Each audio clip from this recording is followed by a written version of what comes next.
Film की शुरुआत में हमें बगदाद के शहर में रेगिस्तान दिखाया जाता है, जहां पर आर्मी एजेंट्स की टीम अपने लीडर लू फेंग के साथ एक मिशन पर आई थी। लू आकर वहां पर ऑयल फैक्ट्री के लीडर से मिलता है, जो यहाँ पर फैक्ट्री कंट्रोल करने का काम किया करती थी। असल में ऑयल कंपनी की फैक्ट्री के लोग बहुत बड़ी मुसीबत में थे। इन पर हर रोज हमले हो रहे थे और यही वजह थी कि लियो की टीम इनको यहाँ पर बचाने के लिए आई थी। फैक्ट्री की लीडर लू को बताती है कि उसने यहाँ पर 400 लोगों को बचाना है और हमें यहाँ से बचाकर ग्रीन जोन तक पहुँचाना होगा। इसके बाद हमें गाँव में क्रिस नाम का एक आदमी दिखाया जाता है, जिसके पास उसका भाई आया था। वो कहता है, भाई मैं आपके लिए एक मिशन लाया हूँ, जिसको पूरा करने पर हमें बहुत सारे पैसे मिल सकते हैं। हमें एक बस में कुछ लोगों को अगवा करना है। जब क्रिस अपने भाई की ये बात सुनता है तो उसे मना कर देता है, क्योंकि क्रिस कभी भी कोई गलत काम नहीं किया करता था। इसके बाद हम क्रिस के गांव में ओवेन नाम के एक आदमी को देखते हैं, जो जमीन से पानी निकालने का काम किया करता था। क्रिस के गांव में भी पानी की कमी थी। क्रिस अपने गांव वालों से बहुत प्यार करता था, इसीलिए वो पानी निकालने के लिए ओवेन को बुलाता है। ओवेन अब एक कुएं से पानी निकालने की कोशिश करता है, मगर नहीं निकाल पाता। उस वक्त गर्मी भी बहुत थी और क्रिस के गांव के लोग बहुत गरीब भी थे। यहाँ पर ओवेन क्रिस से कहता है, अगर कुछ पैसों का बंदोबस्त हो जाए तो हम यहाँ से आसानी से पानी निकाल सकते हैं। ये सुनकर क्रिस ओवेन से कहता है कि ठीक है, मैं पैसे लेकर आऊंगा। उधर फैक्ट्री के अंदर लू अपनी टीम के साथ मिलकर ये प्लान कर रहा था कि हमें फैक्ट्री के लोगों को बचाकर हाईवे ऑफ डेथ से लेकर जाना होगा, तभी हम ग्रीन जोन तक पहुंच सकते हैं। ये रास्ता शॉर्टकट तो है, पर बहुत ज्यादा खतरनाक भी। इसके बाद यहाँ पर फैक्ट्री के लीडर सारे सिस्टम को लॉक करके एक पेन ड्राइव में महफूज करके अपने बैग में रख लेती है, ताकि सब कुछ उस ड्राइव में महफूज हो जाए और किसी को भी कोई खतरा ना हो। फिर वो अपना बैग अपनी एक असिस्टेंट को दे देती है। दरअसल फैक्ट्री के लीडर की असिस्टेंट लू की बेटी होती है। उसकी अपनी डैड यानी कि लू के साथ लड़ाई हुई थी, क्योंकि जब उसकी मॉम की मौत हुई तो लू उनके पास नहीं था। इसी वजह से लू की बेटी अपनी डैड से नाराज थी और नफरत किया करती थी। जिसके बाद सभी लोगों को बस में बिठाकर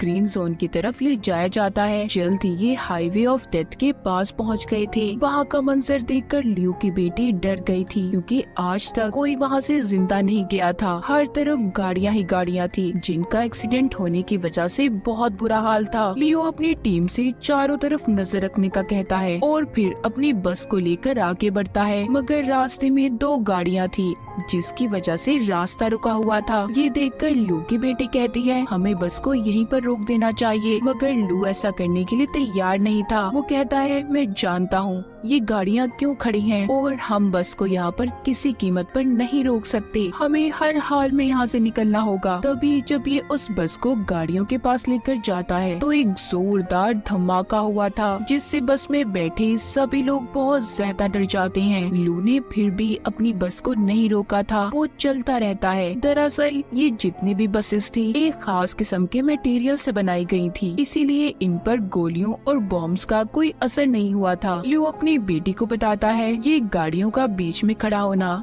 दरअसल हमें गुमराह करना था। अब जब ये आगे जाते हैं तो लू देखता है कि रेत का एक बहुत बड़ा तूफान इनकी तरफ बढ़ रहा है, मगर ये उस तूफान से भी नहीं घबराता और बस को लेकर आगे बढ़ता रहता है। तभी यहाँ पर क्रिस की टीम रेत के तूफान का फायदा उठाकर एक बस को हाईजैक कर लेती है, यानी कि उन्होंने उस बस को अपने कब्जे में ले लिया था। जैसा कि हमें पता है कि क्रिस को पैसों की जरूरत थी, इसीलिए वो ये काम कर रहा था। उसने अपने भाई की बात को मान लिया था। जब तूफान के रुक जाने के बाद ये सब अपनी बसेस को रोकते हैं तो लू को पता चलता है इनकी एक बस गायब थी, जिसमें ऑयल फैक्ट्री की लीडर भी थी। तब इसकी टीम में से लड़की बताती है, मैंने उसे दूसरी तरफ जाते हुए देखा है। लू अब यहाँ पर एक हेलीकॉप्टर को बुलाता है ताकि उस बस को जल्दी से ढूंढा जा सके। इस काम में लू की बेटी भी उसके साथ जाने का कहती है। लू हेलीकॉप्टर में अपनी बेटी को लेकर उस बस को ढूंढने निकल गया था। कुछ दूर जाने के बाद लू हेलीकॉप्टर से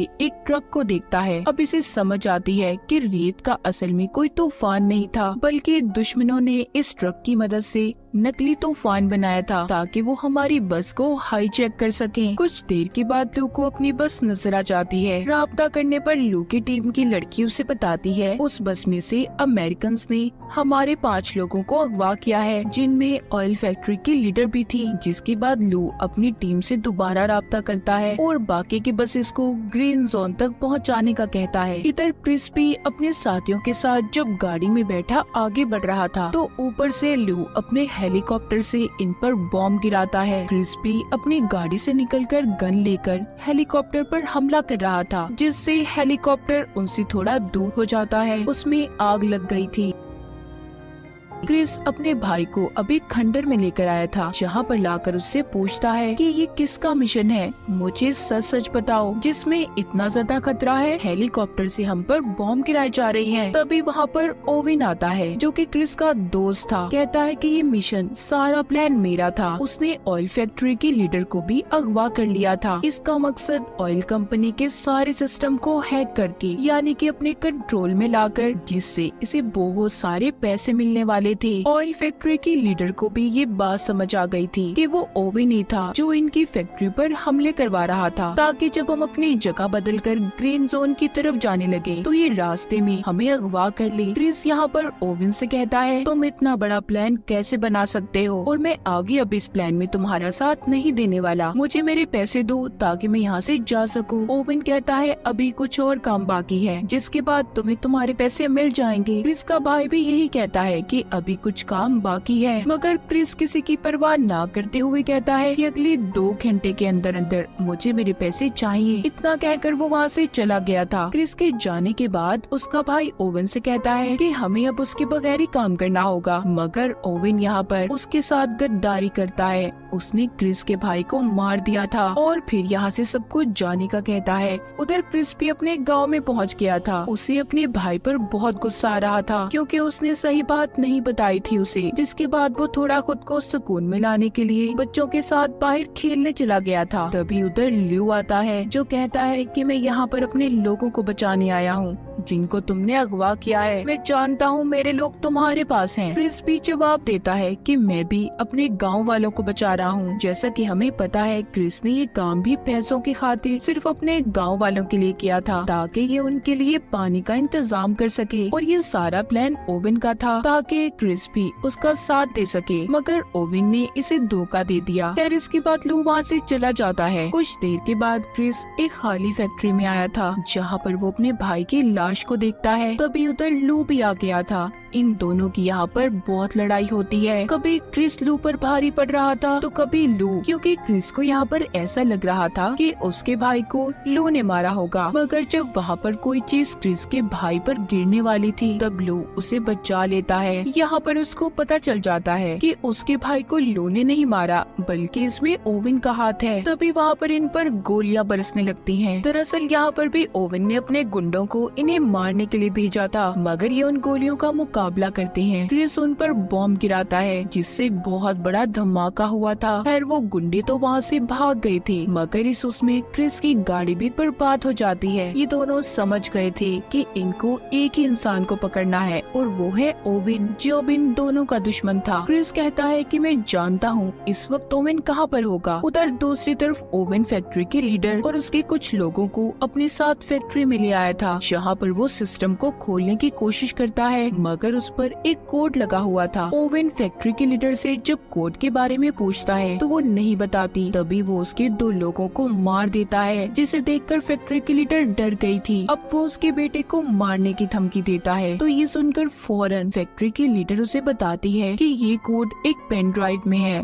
जो मैंने अपने बैग में रखी थी, पर मैं ये नहीं जानती कि वो कहाँ पर है। मुझे बस इतना याद है कि वो बैग मैंने अपनी असिस्टेंट को पकड़ाया था। तभी यहाँ पर फैक्ट्री के लीडर का बेटा अपनी मॉम के फोन पर कॉल करने का कहता है, जिससे उनके फोन की लोकेशन के बारे में पता चल जाएगा कि फोन और बैग कहाँ पर है। असल में वो बैग लू की बेटी के पास था जो इस वक्त क्रिस के गाँव में थी। उधर ही गाँव में लोगों को बाकी के लोगों के ग्रीन जोन में पहुँचने की खबर मिल जाती है। यहाँ पर उसकी बेटी उससे पूछती है कि आप क्रिस पर कैसे भरोसा कर सकते हैं। लू बताता है कि वो एक अच्छा इंसान है, लोगों की भलाई सोचता है, हम उस पर यकीन कर सकते हैं। तभी क्रिस को लू की डायरी मिलती है जिसे उठाकर वो उसके पास लेकर आया था। उसे कहता है कि क्या तुम इस लड़की को पसंद करते हो? तुम कितने खुशकिस्मत हो ना कि तुम्हें ऐसी लड़की मिली। तुम हर वक्त उसकी तस्वीर को अपनी डायरी में रखते हो। लू यहाँ पर बताता है तुम गलत सोच रहे हो, दरअसल वो मेरी बेटी है। इस बात पर क्रिस उससे माफी मांगता है। लू बताता है दरअसल जब मेरी वाइफ की मौत हुई तो मैं अपनी बेटी के पास नहीं था, जिस वजह से वो मुझसे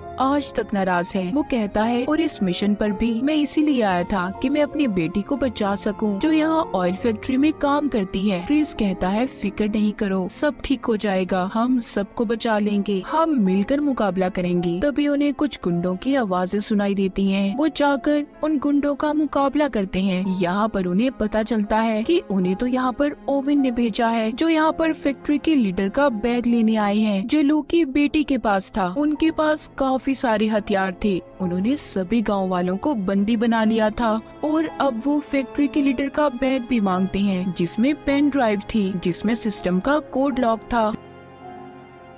क्रिस उन्हें वो बैग दे देता है, जिसे लेने के बाद वो वहाँ से चले गए थे। ऐसा करने पर लू और उसकी बेटी उससे बहुत नाराज थे। तब क्रिस कहता है कि मैं पूरे गांव वालों की जान को ऐसे खतरे में नहीं डाल सकता था। जब सुबह होती है तो क्रिस लू की बेटी से पूछता है कि आखिर उस बैग में क्या था जिसको देने पर तुम तैयार नहीं थी। वो बताती है उस बैग में एक पेन ड्राइव थी, जिससे ऑयल फैक्ट्री की सारी सिस्टम को हैक कर सकते हैं और पूरे बगदाद शहर के ऑयल को कहीं पर भी ट्रांसफर यानी कि भेजा जा सकता है। इस सिस्टम से ऑयल स्मगलिंग भी होती है, जिसके बाद किसी भी मुल्क या शहर को वो ऑयल बेच सकते हैं। और अगर ऐसा हो गया तो ये अब तक ऑयल की सबसे बड़ी चोरी होगी। दूसरी तरफ हम जर्मनी के शिप को देखते हैं, जिसका कैप्टन ओवेन से फोन पर बात कर रहा था। इधर गांव से भी क्रिस और लू निकल गए थे, मगर लू की बेटी को ये लग रहा था कि वो दोनों मिलकर भी सब कुछ नहीं रोक पाएंगे, इसलिए वो भी गाड़ी लेकर उनके पीछे निकल जाती है। ओवेन के पास भी उसके गुंडे बैग को लेकर पहुँच गए थे। वो फैक्ट्री के लीडर को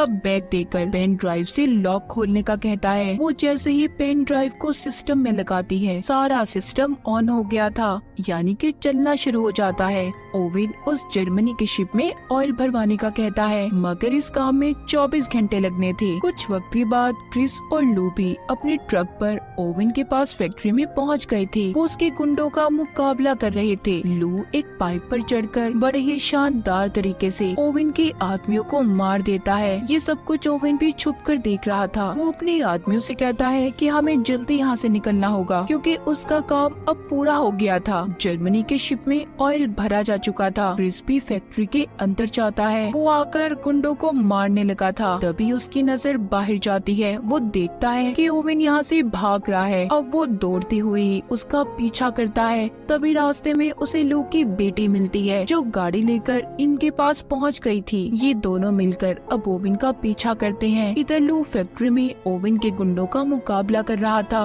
वो एक एक करके सभी को मजा चखाता है। वहाँ पर अब ऑयल फैक्ट्री की लीडर आती है, जो कहती है कि सब कुछ बर्बाद हो गया, उन्होंने पेन ड्राइव से ऑयल की चोरी कर ली, हमें इतने बड़े नुकसान को रोकना होगा। उधर रास्ते में क्रिस जब ओवेन का पीछा कर रहा था तो वो अपनी गाड़ी को जंप करता है। उसके पीछे लू की बेटी भी गाड़ी को हवा में उड़ाती जंप करवाती है, मगर उसकी गाड़ी का एक्सीडेंट हो गया था। क्रिस गाड़ी की ऐसी हालत देखकर लू की बेटी पर गुस्सा करता है। तभी वहाँ पर लू भी एक ट्रक को लेकर पहुँच गया था। फिर वो दोनों भी उस ट्रक में बैठकर उसके साथ आगे बढ़ते हैं। क्रिस लू को ओवेन तक पहुंचने का शॉर्टकट रास्ता बताता है। फिर ये उस ट्रक से रॉकेट लॉन्चर छोड़ने लगते हैं। दरअसल ये वही ट्रक था जिससे नकली तूफान को बस को हाईजैक करने के लिए बनाया गया था। क्रिस अब ओवेन तक पहुंच जाता है। वो तेजी से लाकर अपने ट्रक को उसके ट्रक में दे मारता है, जिससे जोरदार धमाके होते हैं। ओवेन की गाड़ी दूर जाकर गिरी थी। ओवेन काफी जख्मी हो चुका था। वो जब क्रिस को देखता है तो अपनी गाड़ी को लेकर वहाँ से भाग जाता है। लू ने वापिस क्रिस को अपने ट्रक में बुला लिया था। क्रिस अब ट्रक से लटक गया था और रॉकेट लॉन्चर की स्पीड से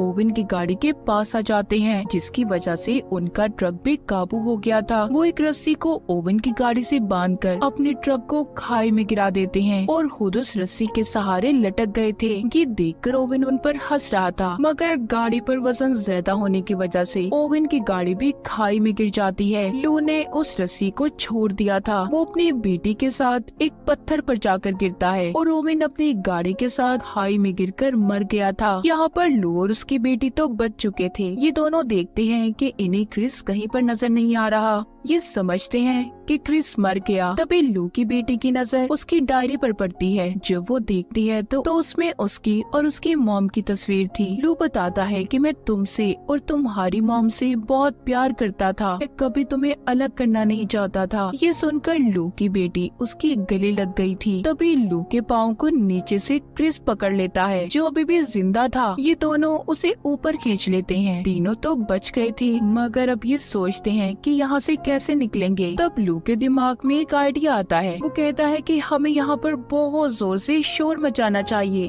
ताकि कोई इनकी मदद कर सके। कुछ वक्त के बाद दिखाया जाता है इन्होंने जर्मन के उस शिप को भी पकड़ लिया था जिसको ओवेन ने ऑयल बेचा था। क्रिस के गांव में भी पानी आना शुरू हो जाता है। ये काम क्रिस और लू ने मिलकर किया था। सब गांव वाले बहुत खुश थे। फिर लू की टीम उसके पास आकर अगले मिशन के बारे में पूछती है। तब क्रिस भी उससे ये वादा करता है कि हर मिशन में वो उसका साथ देगा। और इसी के साथ इस फिल्म की कहानी यहीं पर खत्म हो जाती है।